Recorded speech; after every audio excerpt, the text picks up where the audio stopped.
우리가 지난주에는 거룩하신 하나님이 누구신가 우리가 함께 나누어 보았습니다. 오늘은 이 땅과 이 세대 가운데서 하나님께서 남겨놓으신 사람들, 거룩한 시, 거룩한 백성들에 대한 이야기를 나누면서 은혜를 받았으면 합니다.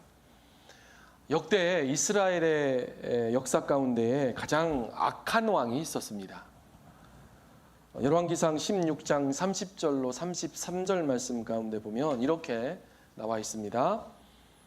오므리의 아들 아합이 그의 이전의 모든 사람보다 여호와 보시기에 악을 더욱 행하여 느밧의 아들 여로보암의 죄를 따라 행하는 것을 오히려 가볍게 여기며 시돈 사람의 왕 엣바알의 딸 이세바를 아내로 삼고 가서 바알을 섬겨 예배하고 사마리아에 건축한 바알의 신전 안에 바알을 위하여 제단을 쌓으며 또 아세라상을 만들었으니 그는 그 이전에 이스라엘의 모든 왕보다 심히 이스라엘 하나님 여호와를 노하시게 하였더라.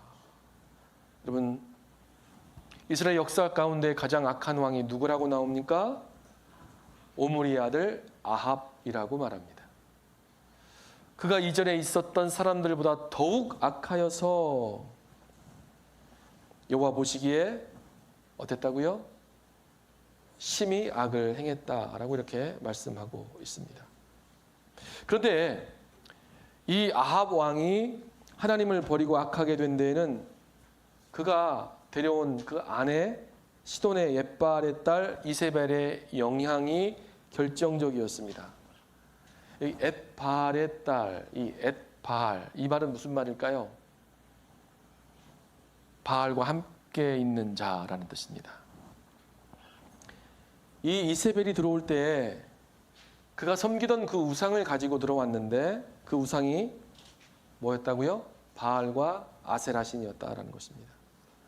이 바알과 아세라는 가나안 시대 때부터 있었던 우상이었습니다. 그런데 이 우상들은 이 땅에서의 물질의 풍요를 상징합니다. 그리고 다산을 가져다주는 그들의 토속신이었습니다. 그런데 문제는 무엇이냐면 이 아합의 때에 이스라엘 백성들이 하나님을 버리고 바알을 믿는 신앙으로 완전히 바뀌게 되었다는 것입니다. 이와 같은 이스라엘 백성들의 신앙의 변절과 함께 이 이세벨이라는 여자가 그 배후에서 어떤 일을 하였느냐? 이세벨이 이스라엘 백성들 가운데 있었던 그 하나님의 제단을 다 헐어버리고 거기에 바알의 신당을 짓고 하나님의 선지자들을 찾아서 다 죽였다 이렇게 말합니다. 그때 홀로 남은 선지자 엘리야가 호렙산에 피해서 하나님께 호소하며 말합니다. 만군의 하나님 여호와여, 이스라엘의 자손이 주의 언약을 버리고 주의 제단을 헐며 칼로 주의 선지자들을 죽였음이며 오직 나만 남았거늘 그들이 내 생명을 찾아 빼앗으려 하나이다 라고 말합니다. 이 엘리야는 이 이스라엘 백성들 가운데 있었던 하나님을 섬겼던 그 제단이 다 허물어지고 우상신들이 그 제단을 차지하고 또 하나님을 섬겼던 선지자들이 다 죽고 자기만 홀로 남았거늘 그들이 또한 내 생명까지 찾습니다라고 탄식하며 하나님 앞에 외치죠. 그런데 그때 하나님께서 말씀하십니다. 하나님께서 말씀하시기를 아니다는 것입니다. 내가 나를 위하여 바알에게 무릎 꿇지 아니하고 그것에 입맞추지 아니한 7,000명을 남겨두셨다라고 말씀합니다. 여러분, 이 7,000은 무슨 숫자입니까? 모든 사람들이 다 하나님을 버리고 이 바알의 종교를 찾아서 우상 앞에 절하던 그 시대에도 신앙의 명맥을 유지하고 하나님께 대한 믿음을 끝까지 지키고 있는 그 신실한 남은 자들을 가리켜서 바알에게 무릎 꿇지 아니한 7,000명의 남은 자라고 이렇게 말씀하고 있습니다. 여러분, 이 말씀을 받아서 바울은 로마서에서 이렇게 말하고 있습니다.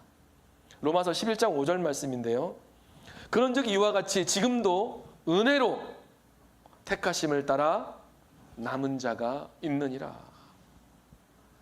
그러므로 지금도 하나님의 은혜로 말미암아 남은 자가 있다는 것입니다.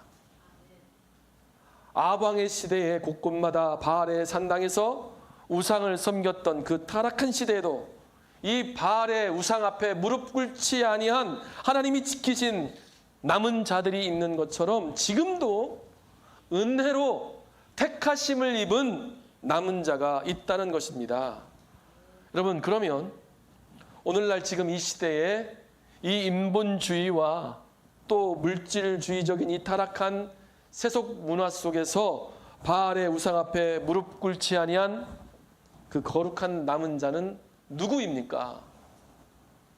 누굽니까? 바로 여러분, 이 자리에 앉아 있는 여러분들입니다. 여러분이 바로 이 시대의 풍조에, 이 세상의 가치에 우리가 타협하지 아니하고 오직 하나님의 말씀을 붙잡고 그 말씀대로 살고자 하는 이 시대의 남은 자들이라는 것입니다. 그렇지 않습니까? 여러분, 지난 일주일 동안에도 지금까지 여러분의 삶 속에서 우리가 어떻게 몸부림치며 살았습니까? 하나님의 사람으로 하나님의 말씀을 순종하고자 몸부림치면서 기도하며 그렇게 살아온 줄로 믿습니다. 그와 같이 기도하며 하나님의 그 믿음을 지키고 명맥을 유지하는 자, 그 말씀대로 살고자 하는 자, 바로 여러분들을 이 시대에 남은 자라고 말하는 것입니다. 자, 그럼 오늘 이사야서를 통해서 하나님을 버린 시대의 그 실상과 그 남은 자들에 대해서 우리 함께 살펴보도록 하겠습니다. 먼저 이사야가 선지자로 부르심을 입었을 그 당시 유다의 현실이 어땠는지 한번 보겠습니다. 이사야서 1장 1절에 그 현실이 나와 있는데 보겠습니다. 여기 이렇게 나와 있습니다. 유다 왕 우시야와 요담과 아하스와 히스기야 시대에 아모스의 아들 이사야가 유다와 예루살렘에 관하여 본 계시라. 이 말씀은 지난주에도 우리 함께 말씀을 나눈 바가 있습니다. 지금 이사야 선지자가 예루살렘 이스라엘 백성들의 그 실상에 대해서 본 계시다. 하나님께서 이사야의 눈에 그 상태를 보여주셨다는 것입니다. 여러분, 그때가 이 환상을 본 때가 언제였다고 말씀하고 있습니까? 우시야와 그리고 요담과 아하스와 히스기야 왕의 때라고 말씀합니다. 여러분, 이 왕들은 주전 791년부터 687년까지 유다를 통치했던 왕들인데 이 아하스 왕 때를 제외하고 유다 역사에서 이때는 가장 경제적으로나 군사적으로 번영을 누렸던 때를 말합니다. 그러나 여러분, 그때 경제적으로는 풍요했고 모든 사람들이 정말 번영을 누렸던 그러한 시대였지만 반면에 이때에 이 유다의 도덕적이고 이 종교적인 영적인 상황은 어땠느냐? 도덕적으로는 심히 부패하고 종교적으로 백성들은 이미 하나님을 떠난 상태에 있었습니다. 특히 이 아하스 왕 때에 이스라엘 백성들의 영적 타락은 더욱 심각했는데 이 아하스 왕은요, 우상 숭배를 그 이스라엘 백성들에게 장려하고, 이런 무슨 말입니까? 여호와 유일신 하나님만 믿었던 이스라엘 백성들에게 이방의 신들, 우상을 예배하기를 장려했다라는 것이죠.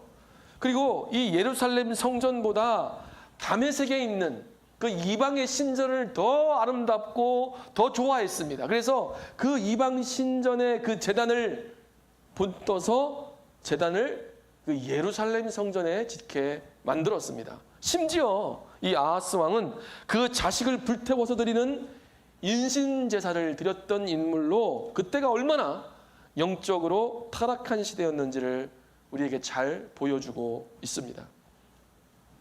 하나님은 이 당시의 그 영적 실상에 대해서 어떻게 말씀하고 있습니까? 그때를 가리켜서 이사야서 1장 2절 말씀에서 말씀하고 있는데요, 이렇게 말씀합니다. 하늘이여 들으라, 땅이여 귀를 기울이라. 여호와께서 말씀하시기를 내가 자식을 양육하였거늘 그들이 나를 거역하였도다.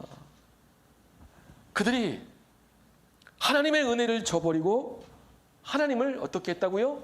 거역했다라고 이렇게 말씀하고 있습니다. 여러분, 이 말씀은 출애굽기에 하나님께서 이스라엘 백성들을 가리켜 말씀하시기를, 이 백성을 뭐라고 말씀하고 있냐면 이 이스라엘 백성들을 가리켜서 내 백성이다라고 말씀합니다. 그리고 내 장자다라고 이렇게 언급하고 있습니다. 이스라엘 백성들을 가리켜서 이들이 내 자식이라는 겁니다. 하나님께서 이 백성들을 자기 자식으로 삼고 양육하였는데 이 이스라엘 백성들이 어떻게 했다고 말하고 있습니까? 그들이 부모를 거역하듯이 나를 거역하였다라고 하나님께서 말씀하시고 있는 것입니다. 부모가 그 자식을 애지중지하고 사랑을 쏟아붓고 정성을 들여서 양육하듯이 하나님이 이스라엘 백성들을 자기의 자녀 삼고 그리고 그들을 사랑으로 길러놓았는데 그들이 하나님 아버지를 거역했다. 하나님께서 탄식하며 말씀하고 있는 것이죠. 여러분, 이사야서 1장 3절 말씀은 또 어떻게 말씀하고 있습니까? 하나님께서 그들에 관하여서 정말 말씀하시기를, 소는 그 임자를 알고 나귀는 그 주인의 구유를 알건만은 이스라엘은 알지 못하고 나의 백성은 깨닫지 못하는도다 하셨도다. 여러분, 이 말이 무슨 말입니까? 여러분, 짐승들은 자기 주인을 안다는 거예요. 자기에게 먹이를 주고 자기를 아끼는 그 주인을 따라서 충성합니다. 그런데요, 소나 나귀 같은 짐승들도 그 주인을 알건만 너희가 나를 배반하고도 깨닫지 못했다는 것이죠. 모세가 신명기 32장 9절에서 이스라엘 백성들을 향해서 이렇게 말했습니다. 여호와의 분깃은 자기 백성이라, 야곱은 그가 택하신 기업이로다 라고 말했습니다. 여러분, 이 말이 무슨 말입니까? 여호와의 분깃, 이 말은요, 여호와 하나님의 유산이요 소유물이다 라는 것입니다. 이스라엘 백성들이 하나님의 소유 및 소유물, 하나님의 것이라는 것이죠. 그리고 기업이라는 말은 무엇입니까? 상속받은 재산이라는 것입니다. 그러니까 얼마나 우리 하나님께서 이스라엘 백성들을 사랑하셨으면 이들을 가리켜서 특별히 선택하셔서 자기의 자신의 소유로 삼으셨겠느냐, 이 말입니다. 그리고 하나님께서 이 이스라엘 백성들을 어떻게 보호하시고 지키셨습니까? 신명기 32장 10절 말씀에 말씀하시기를, 여호와께서 그를 황무지에서 짐승이 부르짖는 광야에서 만나시고 호위하시며 보호하시며 자기의 눈동자같이 지키셨도다라고 이렇게 말합니다. 그를, 이스라엘 백성들을 황무지에서 그리고 광야에서 그들을 만나시고 호위하시며 보호하셨다. 이 말은 무슨 말이냐면, 이 이스라엘 백성들이 애굽에 종살이하고 있었을 때에 그들을 사랑하셔서 그들을 구원해내셨죠. 그들을 출애굽시키셔서 물이 없고 먹을 것이 없는 그곳에서, 인간의 힘으로는 도저히 살아갈 수 없는 그런 그곳에서 그들을 만나시고 그들을 호위하시며 그들을 애워싸셔서 보호하셨다, 그 말입니다. 그리고 낮에는 구름 기둥, 밤에는 불 기둥으로 그들을 인도하시고 보호하셨다라고 하나님께서 그들을 향하여 말씀하고 있지 않습니까? 그리고 더 중요한 말씀을 하고 있습니다. 지금 자기의 눈동자와 같이 지키셨도다. 여러분, 눈동자는 사람의 몸에서 가장 민감하고 소중한 부분 중에 하나입니다. 무언가 우리가 눈으로 날아오게 되면 갑자기 어떻게 합니까? 몸을 움츠리면서 눈을 감습니다.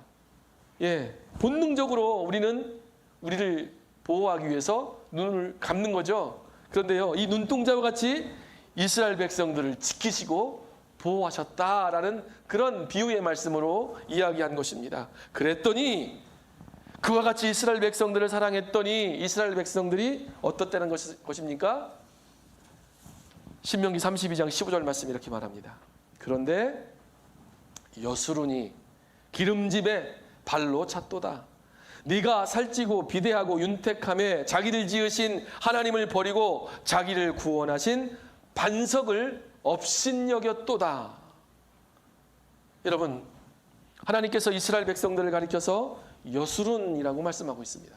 이 여수론이라는 말은요, 너 하나님의 사랑을 입은 자여 라는 뜻입니다. 그 이스라엘 백성들을 지칭해서 말합니다. 너희가, 그 사랑을 입은 너희가 기름짐에 발로 찼도다. 무슨 말이죠? 기름지다. 그들이 풍요로워지고 먹고 살만해지고 부유해지니까 그들이 하나님이 아니라 물질을 쫓아가고 편리함을 쫓아가고 그 좋은 것들을 쫓아서 하나님을 배반하고 하나님을 오히려 업신여겼다라고 말씀하고 있습니다. 하나님의 그 슬픔과 탄식이 그대로 그 말씀 가운데 드러나고 있습니다. 여러분, 나와 함께 하시고 그리고 나를 사랑하신 하나님께서 날마다 나의 인생길의 보호자가 되셨고 나의 인생길을 지키시고 인도하신 줄로 믿습니다. 여러분, 한번 자기 돌아온 그 과거를 한번 살펴보세요. 지금까지 여기까지 오기까지 하나님의 인도하심이 있지 않았습니까? 그 하나님의 은혜가 아니었으면 내가 여기 지금 있을 수 없습니다.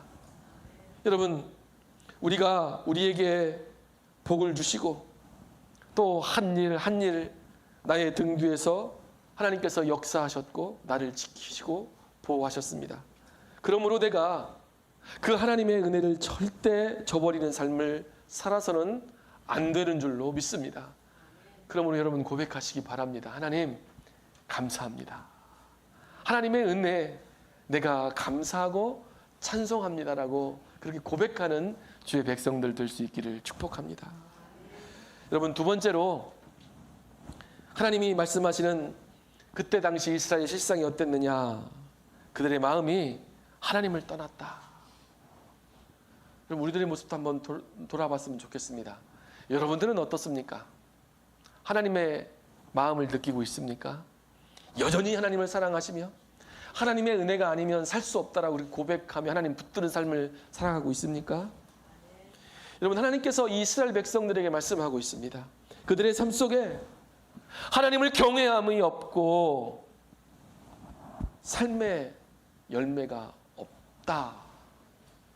이렇게 말씀하고 있어요.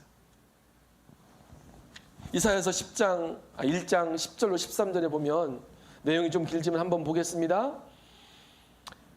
너희 소돔의 관원들아, 여호와의 말씀을 들을지어다. 너희 고모라의 백성아, 우리 하나님의 법에 귀를 기울일지어다. 여기서 이스라엘 백성들을 가리켜서 소돔의 관원들아라고 말씀하고 있죠. 너희 고모라의 백성아라고 이야기하고 있습니다. 소돔과 고모라는 창세기에 나오는 타락한 도시를 말하는 것입니다. 이스라엘 하나님의 백성을 가리켜서 소돔의 관원들아, 고모라의 백성들아 라고 말하는 것은 그만큼 이스라엘 백성들이 지금 타락해 있다는 것을 말씀하는 것이지요. 그리고 말씀합니다. 여호와께서 말씀하시되 너희의 무수한 재물이 내게 무엇이 유익하뇨? 나는 순양의 번제와 살진 짐승의 기름에 배불렀고 나는 숫송아지나 어린 양이나 숫염소의 피를 기뻐하지 아니하노라.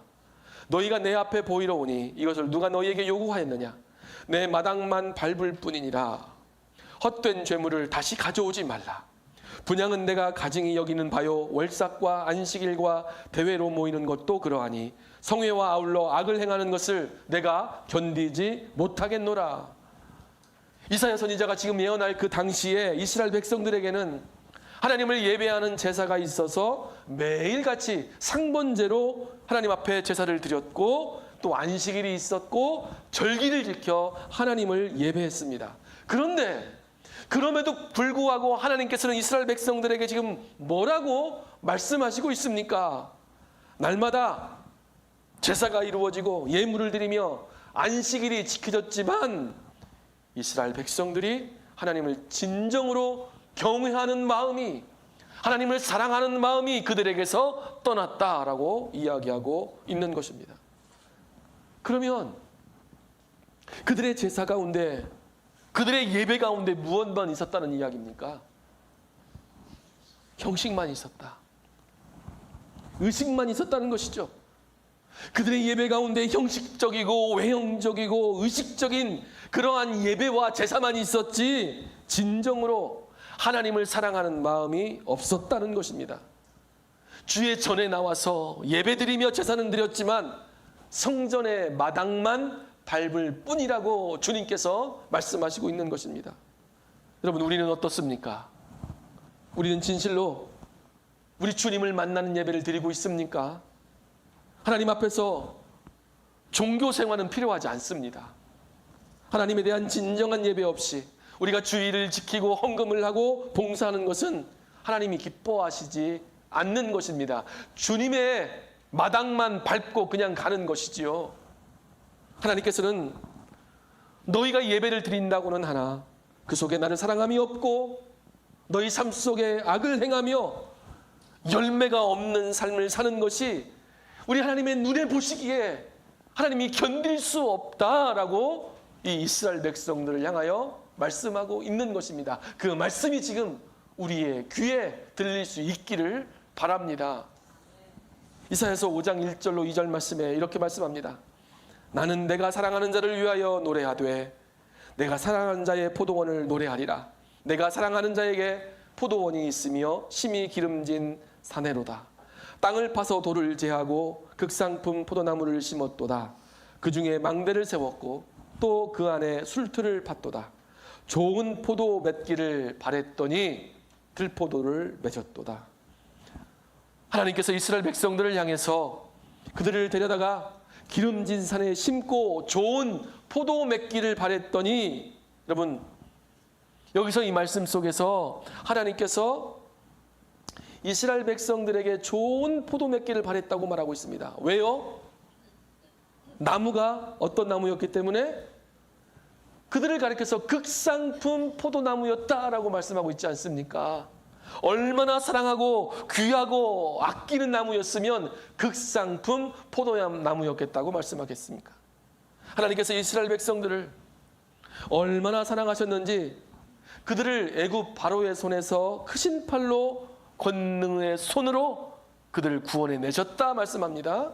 그리고 이스라엘 하나님이 그 조상 아브라함과 이삭과 야곱을 통해서 언약을 세우시고 그 약속대로 하나님께서 그들을 신실하게 지키시고 보호하셔서 그 애굽 땅에서 큰 민족을 이루게 하시고 하나님의 특별히 구별된 극상품 포도나무로 그들을 여기셨습니다.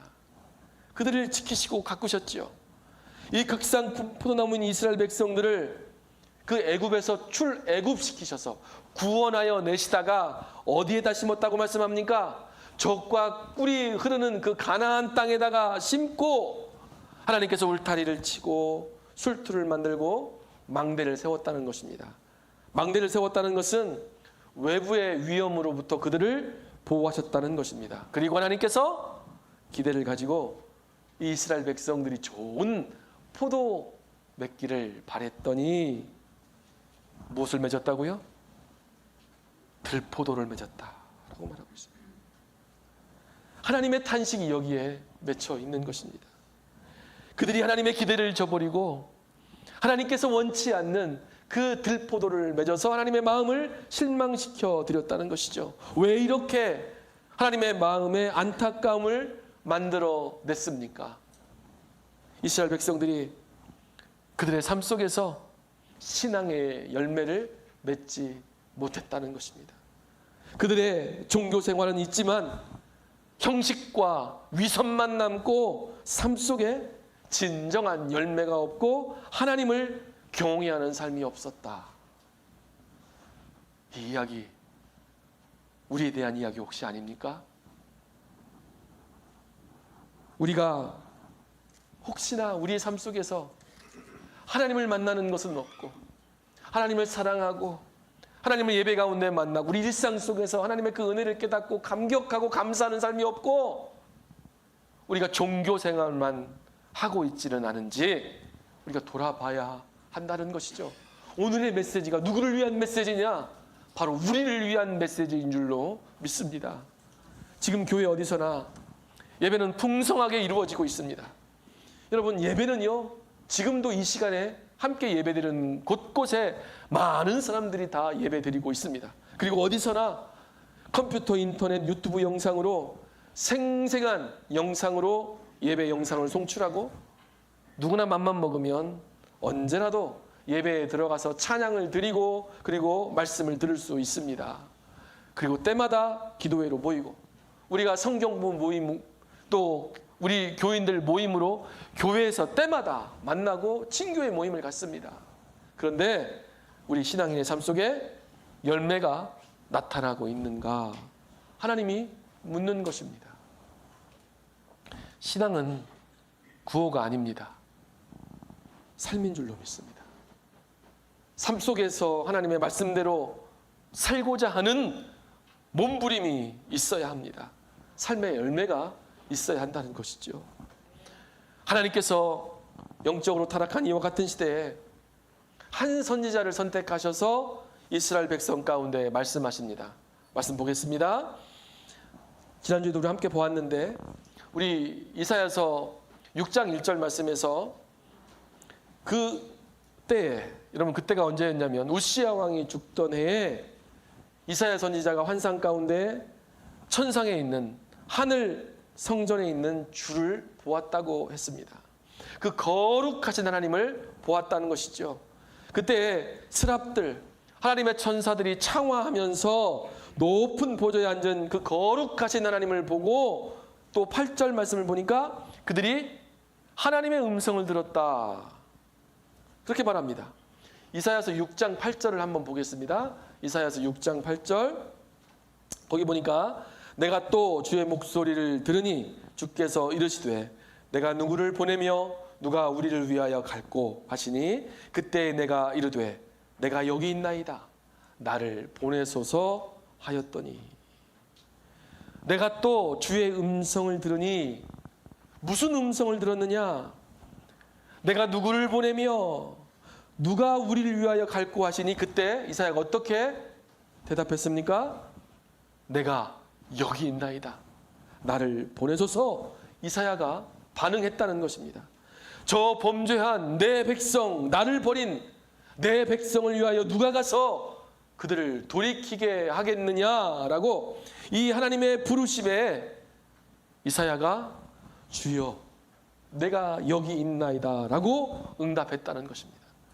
이 이사야의 고백은 단순히 하나님의 말씀을 듣고 감정적으로 고백한 것이 아니라 하나님의 거룩하심을 경험한 사람만이 고백할 수 있는 삶의 결단이었습니다. 여러분 이 결단이 우리에게도 있어야 할 줄로 믿습니다. 그는 그 자기 시대에 죄악을 보았고 그 이스라엘 백성들의 영적 무너짐을 보았고 동시에 이 환상을 통하여 거룩하신 하나님의 보좌를 보았습니다. 그리고 그는 그 하나님의 보좌 앞에서 그를 부르시는 하나님의 그 말씀 앞에서 더욱 더 이상은 침묵할 수 없어서 그 하나님의 부르심에 내가 여기 있나이다라고 고백한 것이죠. 여러분 이 타락한 시대를 향해서 우리를 부르시는 하나님의 그 거룩하신 부르심에 기꺼이 내가 여기 있습니다. 나를 사용하여 주옵소서라고 응답하시는 여러분들의 헌신이 있기를 축복합니다. 오늘 이 시대에 우리의 예배의 자리에 누가 그 하나님이 찾으시는 거룩한 그 예배자 그 한 사람이 되겠느냐라고 물어보실 때 여러분 누가 응답하시겠습니까? 우리 교회를 위하여 주를 위하여 섬길 자를 주께서 부르실 때 누가 과연 응답하시겠습니까? 여러분 이 이사야 선지자에게 하나님께서 이 타락한 이스라엘 백성에게 말씀을 전하라 이렇게 말씀하시고서는 그들을 돌이키게 하시겠다고 말씀하시는 것이 아니라 오히려 너희가 듣기는 들어도 깨닫지 못할 것이요 너희가 보기는 보아도 알지 못하리라 이렇게 말씀하십니다. 오히려 반대의 말씀을 하셨다는 것이지요. 이사야 선지자가 다시 하나님께 묻습니다. 주여 그러면 이 백성이 듣지 못하고 깨닫지 못하는 때가 언제까지입니까? 라고 반문합니다. 하나님께서 대답하시되 성읍들은 황폐하여 주민이 없으며 가옥들에는 사람들이 없고 이 토지는 황폐하게 되며 여호와께서 사람들을 멀리 옮기셔서 이 땅 가운데 황폐한 곳이 많을 때까지다 라고 이렇게 말씀하십니다. 거리에 사람이 없고 집집마다 사람들이 다 떠나고 비게 될 것이며 이 땅이 황폐하게 될 것이다. 여러분, 무엇을 말하는 것입니까? 이 땅에 재앙이 올 것이다라는 것입니다. 깨닫지 못하고 돌이키지 않는 그들의 죄악으로 말미암아 이 이스라엘 백성들이 바벨론에 멸망당하게 될 것이라는 것을 예언하는 말씀입니다. 그리고 그들이 포로가 되어서 70년을 고통 가운데 종살이할 것이라는 이야기입니다.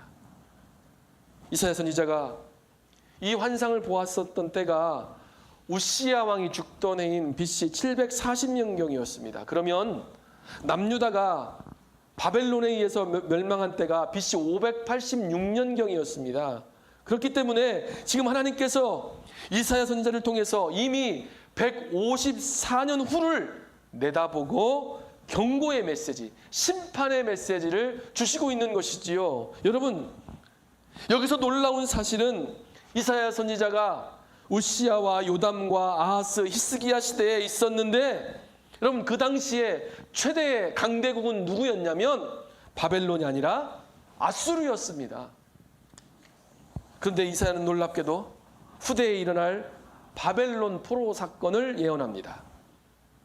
이사야 선지자가 우시야 왕이 죽던 해에 자기가 살았던 그 시대와 하늘 성전에 계신 그 주에 대한 환상만 본 것이 아니라는 것이죠. 이사야가 천상에 높이 올린 그 보좌에 앉아 계신 그 거룩하신 하나님과 그 하나님께서 앞으로 150년 후에 일어날 유다의 멸망까지도 주관하시는 하나님이심을 그가 거기서 본 것입니다. 사람은 현재만 보지만 하나님은 역사의 처음과 끝을 보시는 분이라는 것이죠. 우시야는 죽었지만 하나님은 여전히 보좌에 앉아서 세상을 통치하시는 분이시며, 유다는 결국 멸망하게 될 것이지만 하나님은 여전히 이 세상 역사를 다스리고 계시는 분이심을 우리에게 알려주시고 있습니다. 그러므로 여러분이 이 세상 역사를 주관하시는 전능하신 하나님을 보실 수 있기를 바랍니다. 이 세상의 역사뿐만 아니라 우리 인생의 역사와 우리의 처음과 나중을 주관하시는 하나님을 믿음과 신뢰로 의지할 수 있기를 바랍니다. 여러분, 하나님은 우리를 아세요.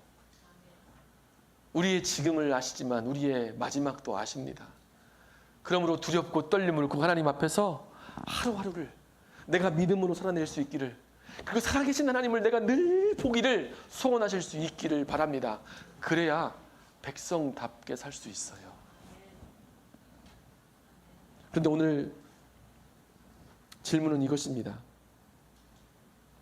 하나님께서 이사야에게 이스라엘 백성의 죄악을 인하여서 하나님의 말씀을 전하라 그렇게 말씀하셨으면서도 왜 하나님께서 이 이스라엘 백성들로 깨닫지 못하게 하실 것이다 라고 이렇게 말씀하시는 것일까? 우리가 질문하지 않을 수 없습니다. 하나님께서 이미 수많은 선지자들 이스라엘 백성 가운데 보내셔서 말씀하게 하시고 그들로 돌이키게 하셨지만 그들이 듣지 않았다는 것을 말씀하시는 겁니다. 이 말씀은 하나님께서 이스라엘 백성들의 눈과 귀를 막으셨다 이 말씀이 아니라 그들의 완악함으로 말미암아 그들이 마음이 굳어져서 그들이 더 이상 하나님의 말씀을 듣지 않을 것이라는 예언의 말씀입니다. 여러분, 무서운 말씀이에요. 사람의 마음이 하나님에 대하여 굳어지기 시작하면 가장 무서운 심판은 어떤 전쟁이나 재앙이 아닙니다. 말씀을 들어도 감동이 없는 것입니다. 예배를 드려도 깨달음이 없고 죄를 지어도 찔림이나 양심의 가책을 느끼지 못하는 것이죠. 이와 같이 두려운 일이 여러분 또 있겠습니까? 그러므로 여러분, 우리가 하나님의 말씀에 순종하지 않았을 때 여러분 두려워해야 할 것이 무엇이냐면 이 순종하지 못함을 계속 반복하여 갈 때, 하나님의 말씀을 우리가 거역할 때 어떻게 되느냐? 말씀이 굳어져, 우리 마음이 굳어져 간다는 겁니다. 무뎌져 가고, 그래서 그 이후에는 말씀을 들어도 은혜가 없고, 말씀을 들어도 감동이 없고, 말씀을 들어도 아무런 내 마음에 의욕이 일어나지 않는 것, 이처럼 무서운 질병은 없어요. 그러므로 여러분, 매 순간순간마다 하나님을 붙드시기를 바라고 하나님을 민감하게 느끼며 체험할 수 있기를 주님의 이름으로 축복합니다. 여러분, 그런데요, 우리가 중요한 사실이 뭐냐면 하나님을 떠난 그 이스라엘 백성들을 하나님께서 바벨론을 들어서 심판하시겠다, 그들을 징계하시겠다라고 말씀하시면서도 그들에게 소망의 말씀을 남겨주시고 있다는 것입니다. 이사야서 6장 13절 말씀입니다. 거기 뭐라고 나와 있습니까? 그 중에 10분의 1이 아직 남아있을지라도 이것도 황폐하게 될 것이나 밤나무와 상수리나무가 배임을 당하여도 그 그루터기는 남아있는 것 같이 거룩한 씨가 이 땅에 그루터기니라 하시더라. 나무가 베어지고 나면 나무의 생명이 끝난 것처럼 보입니다. 그러나 뿌리가 견고한 나무는 그 나무가 배임을 당하나 그 그루터기에서 또 싹이 나고 자라나는 것처럼 이 땅에 남겨둔 자들, 하나님의 거룩한 씨가 이 땅에 그루터기가 될 것이다, 하나님께서 예언의 말씀을 해주시고 있는 것입니다. 여러분, 이스라엘도 마찬가지라는 것입니다. 이 나라가 바벨론의 포로로 끌려가고 멸망하게 될 것이지만 하나님께서는 완전히 그들을 끝내지 않으시고 거룩한 씨를 그들 가운데 남겨두실 것이다 라고 예언해 주시고 있는 것입니다. 하나님을 향하여 신실한 믿음을 지킨 남은 자들, 믿음의 사람들을 남겨두시겠다 말씀하시는 것입니다. 이 말씀 속에는 궁극적으로 더 놀라운 의미가 숨겨져 있습니다. 여러분, 성경 전체를 보시면 하나님께서 보존하신 이 거룩한 씨를 통해서 마침내 한 분이 오십니다. 누굽니까? 그분이 바로 예수 그리스도이십니다. 이사야 선지자가 이사야서 11장 1절로 2절 말씀에 장차 오실 이 그루터기 가운데 장차 새롭게 일어날 새싹, 그것을 말씀하시는데 한번 보겠습니다. 이새의 줄기에서 한 싹이 나며 그 뿌리에서 한 가지가 나서 결실할 것이요 그 위에 여호와의 영 곧 지혜와 총명의 영이요 모략과 재능의 영이요 지식과 여호와를 경외하는 영이 강림하시리니. 다윗 왕조가 마치 이 베어진 나무처럼 몰락할 것처럼 보이지만, 그 나라가 멸망한 것처럼 보이지만 그 뿌리에서 새로운 싹이 돋아날 것을 예언하는 말씀입니다. 근데 여러분, 왜 다윗이 아니라 이새라고 말씀하고 있습니까? 이새는 누굽니까? 다윗의 아버지지요. 하나님께서 다윗 왕조의 가장 낮고 초라한 그 시작점인 다윗의 아버지 이새의 집에서 다시 시작하실 것임을 말씀하고 있는 것입니다. 그 싹이 바로 메시아이신 예수 그리스도이시다라는 것입니다. 다윗의 줄기에서 한 싹이 나며 이새의 뿌리에서 한 가지가 나며 그 위에 여호와의 영이 임한다라고 말씀하고 있습니다. 이 말씀은 우리에게 어떤 말씀입니까? 여전히 이 세상은 죄로 인해 무너져 있는 상태에 있습니다. 인간은 하나님을 떠나서 자기 자신을 우상으로 섬기며 마치 하나님이 없는 것처럼 그렇게 이 세상 사람들은 살아갑니다. 어떻게 우리가 이와 같은 상황 속에서 하나님의 구원을 바라볼 수 있습니까? 죄로 인해서 멸망당하는 그러한 이스라엘의 상황 속에서도 하나님께서 거룩한 씨를 남겨두셔서 마침내 그 씨를 통해서 예수 그리스도를 보내시고 그들을 구원해 내신 것처럼 오늘날에도 하나님의 은혜로 말미암은 남은 자들이, 곧 믿음의 백성들이 남아 있어서 이 땅에 소망이 될 것이다 라고 우리에게 말씀하고 있는 것이지요. 사랑하는 우리 뉴스성교회 성도 여러분, 하나님은 언제나 시대마다 남은 자를 두셨습니다. 아합의 시대에는 바알에게 무릎 꿇지 않은 7,000명을 남겨두셨고, 바벨론의 포로 시대에는 그 거룩한 씨 남은 자들을 남겨놓으셨으며, 예수님 당시에는 주님을 따랐던 예수님의 제자들을 남겨두셨습니다. 그러면 오늘날 이 악한 시대, 이 타락한 시대 가운데에서 하나님의 은혜로 말미암아 남겨두신 하나님의 거룩한 남은 자들은 누구입니까? 예수 그리스도를 믿는, 믿음을 붙들고 이 세상과 타협하지 않고 믿음대로 살아가려고 애쓰며 끝까지 말씀대로 살아내기를 몸부림치며 살아가는 성도들, 바로 여러분들이신 줄로 믿습니다. 여러분, 오늘 이사야가 환상 가운데 하나님의 말씀을 받은 시대에는 경제적으로 번영했지만 영적으로는 하나님을 떠난 그런 시대였다고 말하고 있지요. 바로 이 시대도 마찬가지입니다. 우리가 물질적으로는 풍요함을 누리고 있고 번영하는 시대를 살아가고 있지만 영적으로는 하나님을 떠나서 이 세상을 섬기며 살아가고 있는 이 악한 시대를 우리는 바라보게 됩니다. 그때 하나님께서 거룩한 남은 자들을 남겨두신 것처럼 이 시대에도 우리와 같은 믿음의 백성들을 남겨주셔서 하나님의 소망을 보게 하시고 하나님의 구원을 보게 하시는 줄로 믿습니다. 그러므로 여러분, 우리가 먼저 깨어서 하나님을 경험하고 하나님의 은혜를 사모하는 가운데 믿음으로 살아가며 우리를 통하여서 하나님의 살아계심이 드러나고 이 세상에 정말 우리의 선한 행실과 그리고 사랑함을 통하여서 이 세상이 하나님의 소망을 보고 구원을 바라볼 수 있기를 주님의 이름으로 축복합니다. 기도하겠습니다.